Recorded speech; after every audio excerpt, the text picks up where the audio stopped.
નમસ્કાર મિત્રો, આજે સિંગદાણાનું શાક બનાવીશું. આજે અમારી સાથે સુનૈનાના બહેનપણી સુધાબેન અને અરવિંદ કુમાર છે.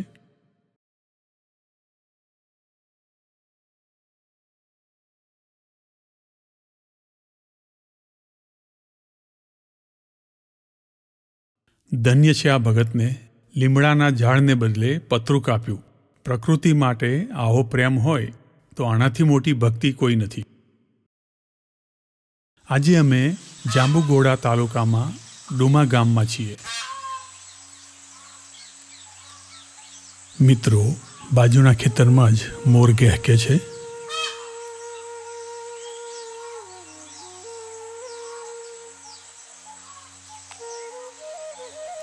આજે આપણે સિંગદાણાનું શાક બનાવીશું. સિંગદાણાને આપણે 3 કલાક સુધી પલાળી રાખેલા છે. એને એકવાર ધોઈ લઈએ. શાકનો વઘાર કરી લઈએ. 1 ચમચી જીરું ઉમેરીએ. 1/4 ચમચી હિંગ ઉમેરીશું. અડધી ચમચી હળદર ઉમેરીએ. લીલા મરચાં ઉમેરીએ.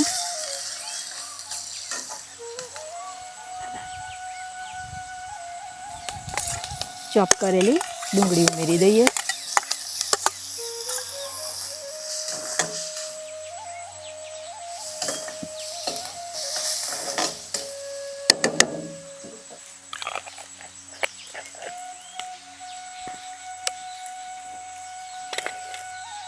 ખેતરના છેડે હું રેકોર્ડર મૂકીને આવ્યો છું, જેથી મોરનો સ્પષ્ટ અવાજ રેકોર્ડ કરી શકાય.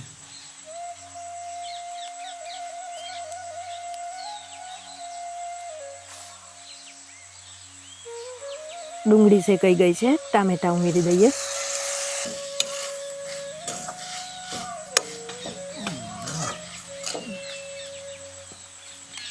એક ચમચી મીઠું ઉમેરીએ.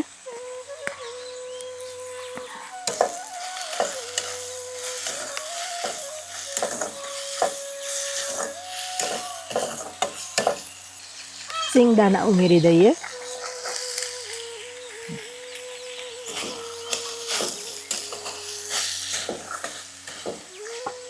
દોઢ કપ જેટલું જલ ઉમેરીએ.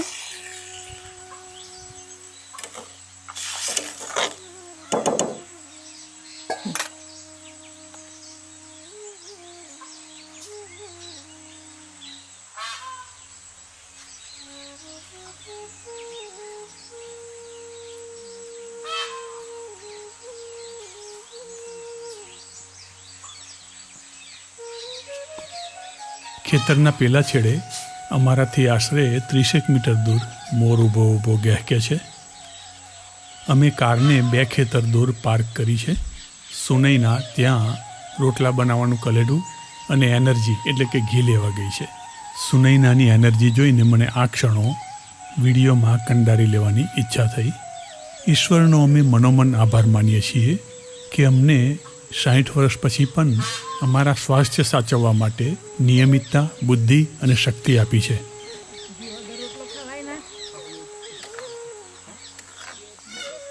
શાક ચડી ગયું છે.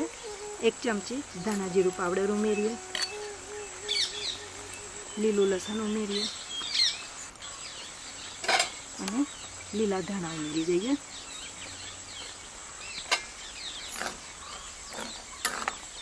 ગોળ 1/2 ચમચી જેટલો ગોળ ઉમેરીએ.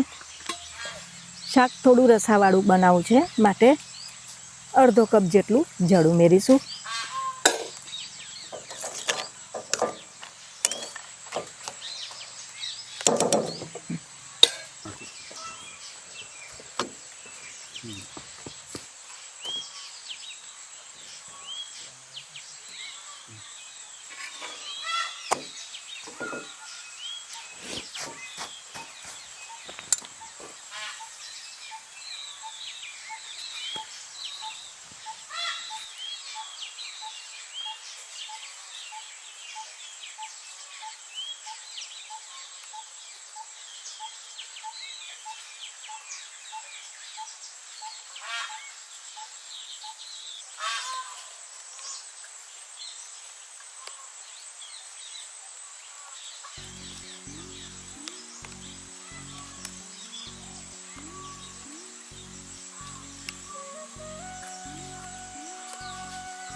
મિત્રો, अर्थ में हसतो भगवान अर्थात अपने हाथ जगन्नाथ એમાં પુરુષાર્થનો સંદેશ છે.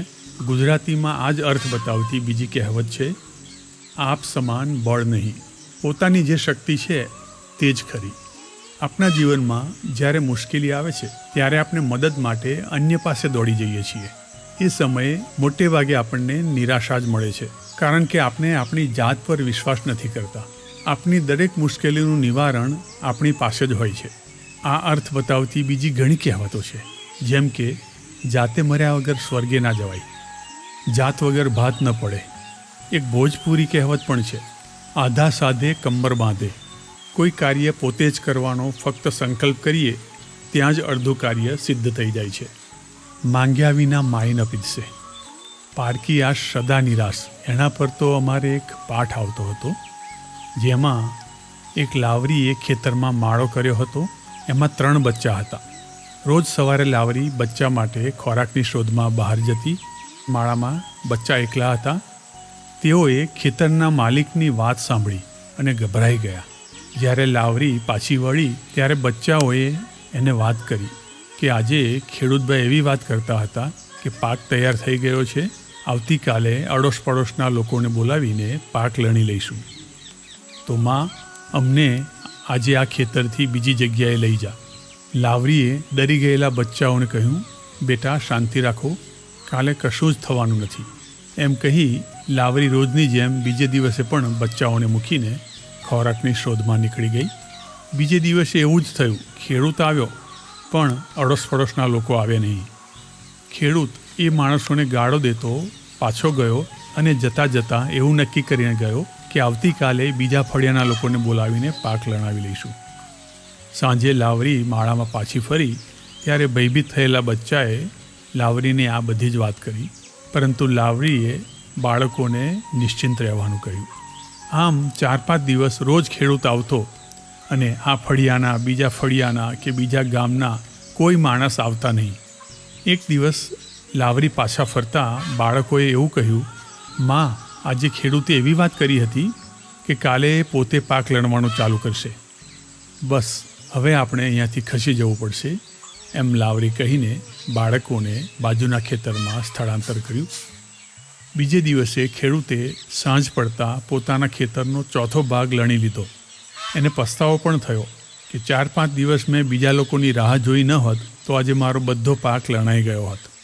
તો દોસ્તો, જ્યારે આપણે બીજાઓ ઉપર આધાર રાખીએ છીએ ત્યારે આપણે નિર્ધારિત સમયે આપણા લક્ષ્ય સુધી પહોંચી શકતા નથી. હા, ધંધામાં આ કહેવત લાગુ નથી પડતી. ટૂંકમાં દરેક કહેવત દરેક જગ્યાએ લાગુ નથી પડતી. તો આવતા વિડીયોમાં ફરીથી મળીશું. જય ભારત, વંદે માતરમ.